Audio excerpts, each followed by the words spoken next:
सपनों को पूरा करने के लिए घर से जाने वाली थी। कभी किसी ने मुझे रोका नहीं था। मैंने जो सपने देखे थे वो पापा ने ही दिखाए थे। बेटी, तू ये कर सकते हैं, वो भी कर सकते हैं। भाई से लड़ाई थी रोज, मेरी दिल से बहुत बड़ा उसका भी था।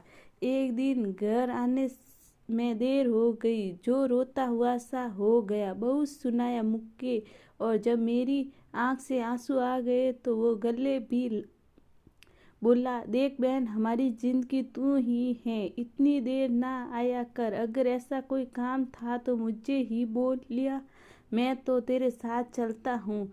जब मैं बड़ा हो गया पता ही नहीं चला कि कुछ दिनों बाद ही मुझे देखने वाले आए। मैं उनकी पसंद आ गई, और लड़का तो पहले ही माँ बाप का देखा था। पापा के दोस्त का बेटा था। अच्छा परिवार था, किसी चीज़ की कमी नहीं थी। उनके यहाँ मम्मी पापा खुश थे तो मैंने भी कोई आपत्ति नहीं की। शादी से पहले जो रस्में होती हैं वो सब पूरी तरह से हुई, और फिर हंसी खुशी के दिन कटने लगे। शादी से पहले कभी उनसे मुलाकात नहीं हो सकी, क्योंकि वो दूसरे शहर नौकरी करते थे। पर हाँ, कभी फ़ोन पर बात हो जाती थी। उन्होंने शादी के लिए जो समय तय किया था वो ऐसे दौड़ रहे थे कि मानो उन्हें किसी को हैराना हो। पक्की दिन आ गया, सब तैयारी हो चुकी थी, बस सब बारात का इंतजार कर रहे थे। इंतजार खत्म हो गया और बारात के दरवाजे पर धीरे धीरे शादी हुई कि सभी रस्में पूरी तरह से हो गए, और पापा और भाई से विदा होकर अपने नए घर ससुराल चला गया।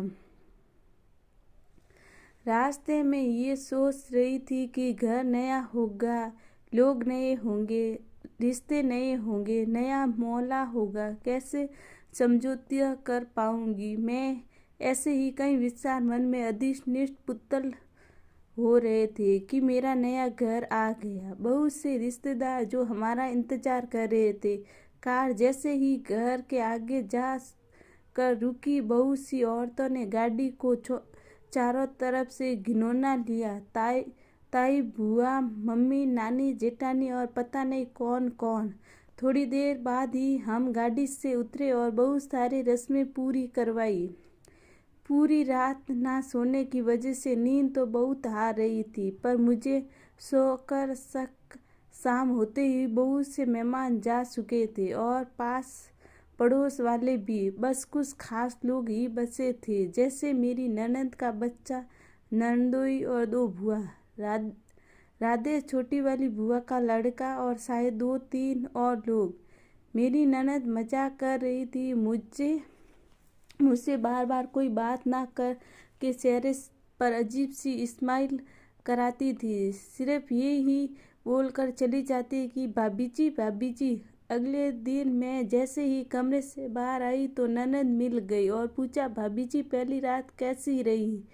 मैं भी कुछ नहीं बोली और बस समझ सी मुस्कान चली गई। दिन से दोपहर से शाम होने वाली मेरे मन में जो सवाल उठ रहे थे उन सभी का जवाब मुझे मिला। ननद के बच्चे बड़े नटखट और प्यारे थे, उनका साथ अच्छा लगा मुझे। शादी के बाद 2 दिन तक ही रहे, वो सब उनका एग्जाम था, इसलिए ननद भी बच्चे के साथ ही चले गए। मैं भी अपने माता पिता और भाई से मिलकर वापस ससुराल आ गई। उनकी नौकरी दूसरे शहर में होने वो छुट्टियां पूरी होने के कारण उन्हें भी जाना पड़ा। जैसे कि मैं पहले कभी सोचती थी कि वैसे ही मिलेंगे मौका है। अब घर पर माँ पापा और मैं ही रह गई। सोचती थी पता नहीं मेरे दिन कैसे कटेंगे यहाँ पर, जैसे दिन बीतेंगे। माँ जी से मेरी दोस्ती गहरी हो गई। पापा जी भी अच्छे इंसान हैं, कभी मुझ पर किसी तरह की पाबंदी नहीं जमाते। वो तो घर कभी कभी ही, पर माँ जी से अच्छी दोस्ती होने के कारण मुझे कोई परेशानी नहीं हुई। सच कहूँ तो मैं ससुराल में नहीं, जैसे अपने घर में रहती हूँ। कभी अपने माँ बाप और भाई की याद ना आओ, मुझे भी पूरा ख्याल है। भाई जी, बहुत खुश हूँ मैं यहाँ पर।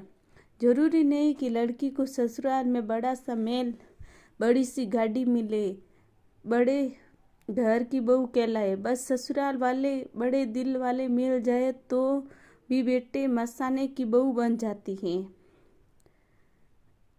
अब कभी भी घर जाता हूँ तो मेरे घर वाले ही कहते हैं, देखो वो घर की बहू आ रही हैं।